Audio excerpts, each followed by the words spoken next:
What up, everybody? Welcome to another episode of Ask Paul. My name is Paul Abernathy, and thanks for joining us here on this podcast. Again, I have many podcasts out there, but this podcast is unique because the Ask Paul podcast allows you, the consumer, the individual learning the National Electrical Code or wanting to understand anything about electrical, it allows you to submit it to me.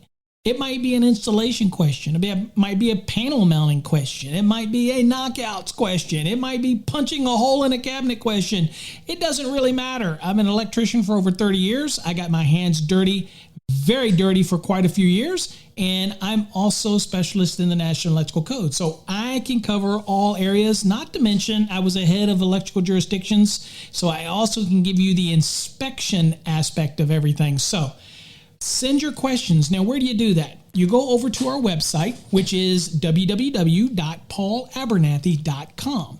And there you'll see a form that you fill out at the portal, and it sends it straight to me. It actually puts it in a folder specifically so I can address these questions either by email or on the air like I'm doing today in a podcast, because I want to get you answers to your question. You can find a lot of resources out there to answer your questions, but you can't always rest assured that the information you're getting is accurate. What we can guarantee is that anything that we give you here on Ask Paul, that it will be accurate. Now, this is all funded through Electrical Code Academy Incorporated, which is our parent corporation.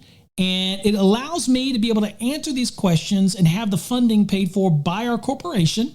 And if you know how corporations work, it's just a matter of shifting around the responsibilities. But it allows me to address these questions. But if you want to learn the National Electrical Code in depth, then you want to check out our Fast Tracks NEC learning system. I'm telling you what, you give me 90 days, you give me 120 days, you give me 6 months, you have access to a year. You can join us on Wednesday nights for our live classes. You can ask questions no matter what it is. We will try to answer those for you. We will give you some insight. I am here as your personal guide, but you also get access to our course, which is extensive, and it will teach you the National Electrical Code. It'll make your jobs go easier. It'll make your knowledge increase. You'll have less issues on the project with inspections. You will learn the NEC. Again, every good electrician knows a little bit about the NEC. Every great electrician knows a lot about the National Electrical Code. Again, both of them go hand in hand. So if you're somebody out there that says you don't need to know code, you don't have a clue. You're just fumbling around, doing electrical work, pulling cables, pulling wire in raceways, bending conduit, and you don't even know really why you're doing it. You're just doing it. We can help you understand why you do it. So we have residential, commercial, grounding and bonding, industrial, electricity 101. We have our Fast Tracks NEC learning system, which is perfect for exam preparation or to just learn the NEC. We have all that available over at electricalcodeacademy.net.org or .com. So please check it out. All your proceeds help fund things like this. Ask Paul. All right, on today's episode, we have a question. We have actually two questions today, but we have a question that's very specific that's about exam prep. And we're going to be addressing this question first. And again, anybody out there, you can send your questions. Just go to the portal. It's so simple and easy. Just ask away. All right, the first question says, "Hi, Paul. I came up with a question that I can't get the right answer on in the NEC." Okay, so the question is, receptacles for central vacuums located in a garage. A, it has to be 20 amp GFCI protected. B, it can be 15 or 20 amp it can be a 15 or 20 amp receptacle. C, has to be a single receptacle twist lock type. Or D, it can be a single 20 amp receptacle. Thank you so much. And he says, by the way, I'm going to stick with answer A. So answer A says it has to be a 20 amp GFCI protected. Okay, so that would be his answer. Okay, now let's talk about that a little bit in these questions. All right, so what we're going to look at is in the National Electrical Code. So this is in a garage. And so we're going to be looking also based on the 2020 edition of the National Electrical Code, although this question, I believe, was asking about the 2017 edition of the NEC, if I'm right, I think. But it's anyway, we're going to be answering it based on the 2020 edition of the NEC. Okay, first things first. What he's talking about is there's a branch circuit requirement to supply the garage, right? And it's specific needs in the garage for the receptacles that are there to supply the actual vehicle bays. Now that's in 210.52G1, but we need to have a branch circuit that is 20 amp rated that supplies those receptacles. And again, we're in the 2020 edition. So here's what it says under 210.11 C4. It says garage branch circuits. It says, in addition to the number of branch circuits required by other parts of this section, and of course it means other parts of section 11, which is the small appliance branch circuits, the laundry branch circuits, the bathroom branch circuits. So in addition to those, it says at least one 120 volt, 20 ampere branch circuit shall be installed to supply supply receptacle outlets required by 210.52G1. Now that is new for the 2020 code. Might have been what the intent was in the 2017 code, but it didn't limit it, that required branch circuit, at least one, to serve these specific receptacle outlets. Okay, these are for the one that's required. If you have a 3-car garage, you have to have a receptacle for each vehicle bay. Okay, so you need 3 receptacles and they have to supply each vehicle bay. So it has to be in the footprint of that vehicle bay, right? And so you'd need 3 of them.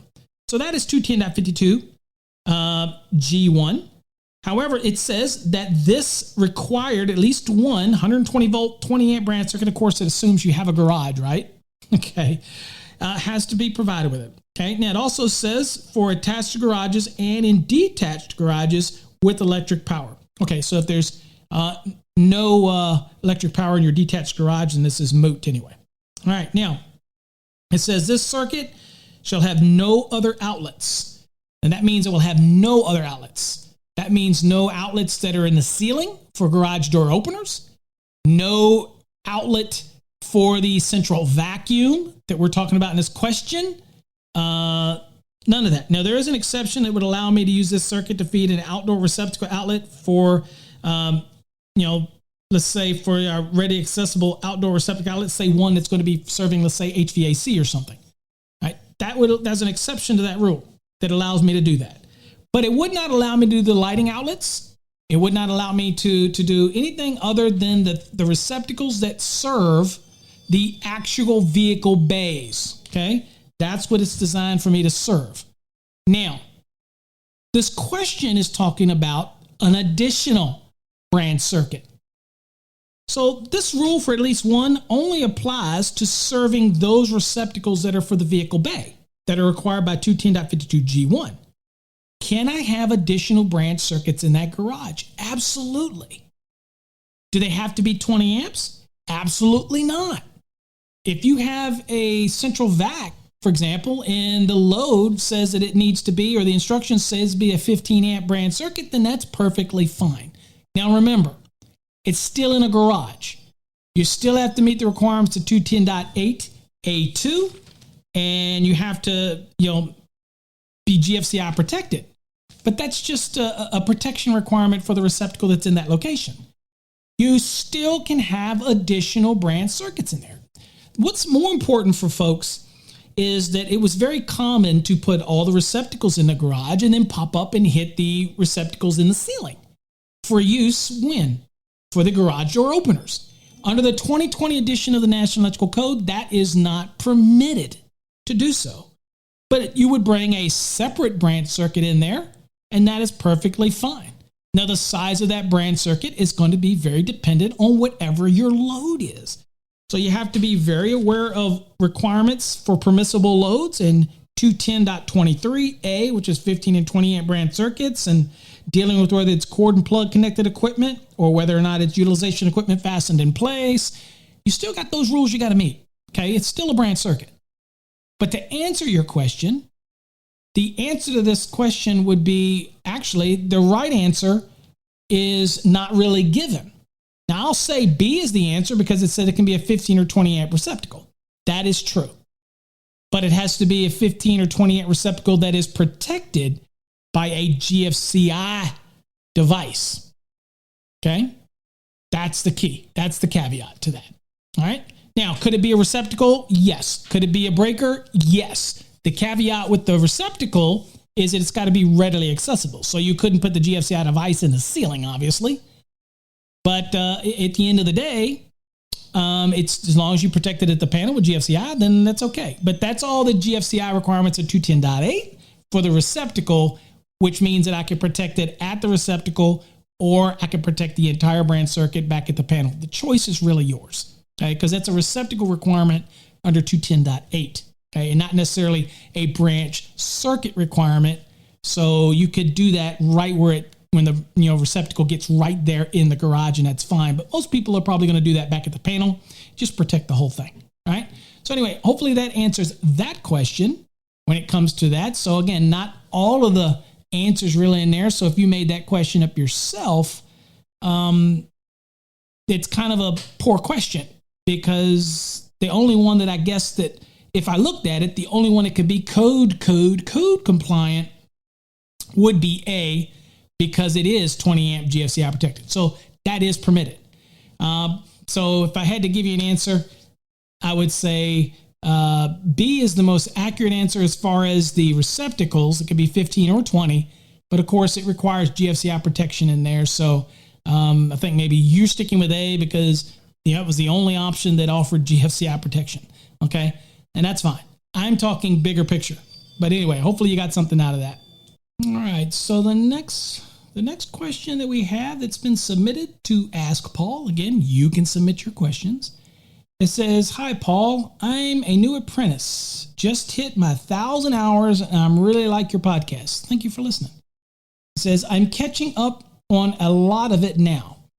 You keep mentioning that the whole house will need to be GFCI protected in the 2023 NEC. Will it be possible to just have the main breaker for the house be 200 amp or other size GFCI, or if they even make them? Or even a combination AFCI, GFCI. Only issue I could see would be the lights out on the whole house, but then battery backup lights would work. Thanks." All right, so interesting question. So I think what he's referring to is not really that I ever said that the whole house would be it. I think at the beginning of the public input stage, there was an attempt to try to get rid of the list and just make dwelling units, all the branch circuits in there be GFCI protected.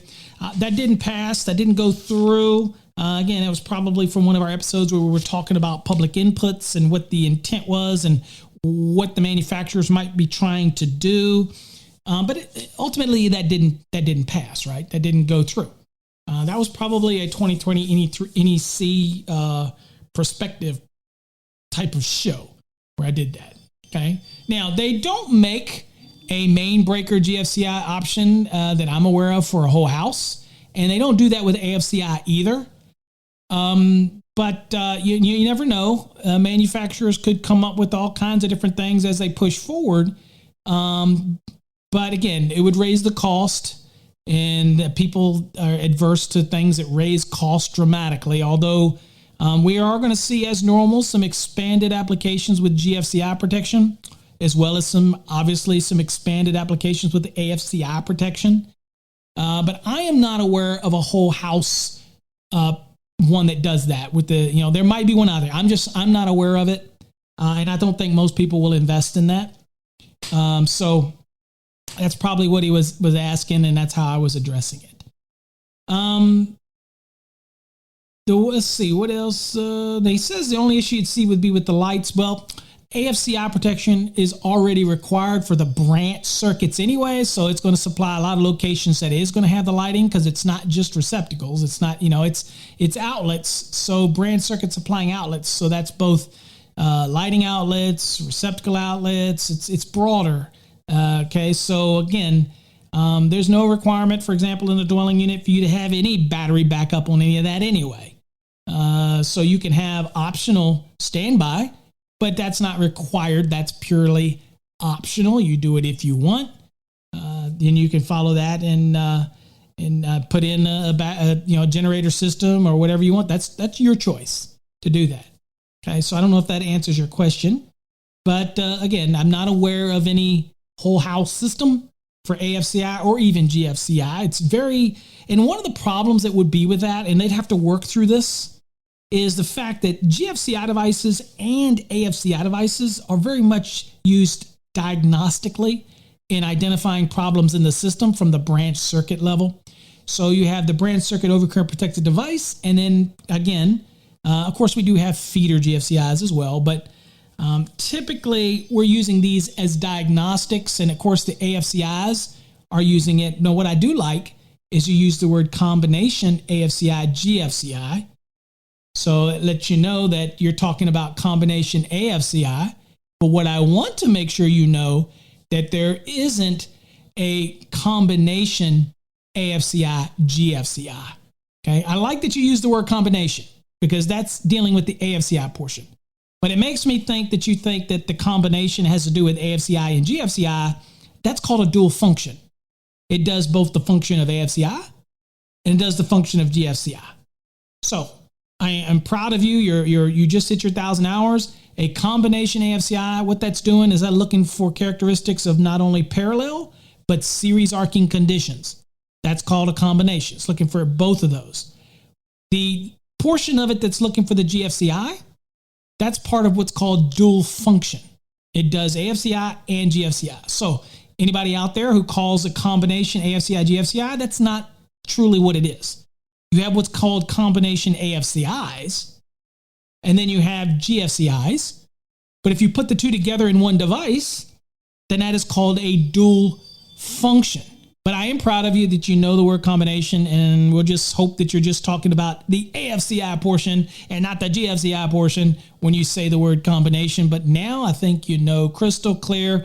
Thank you for submitting your questions. So hopefully you got something out of that, and y'all got something out of today's episode. So until next time, folks, stay safe. God bless. And remember, if you want to submit a question, doesn't matter what it is, go over to paulabernathy.com. It's a real simple form. Fill it out, click the submit button, get it to me, and I will answer your questions. Share it with everybody. It's a place for you to get answers to those pressing questions. Till next time, stay safe and God bless.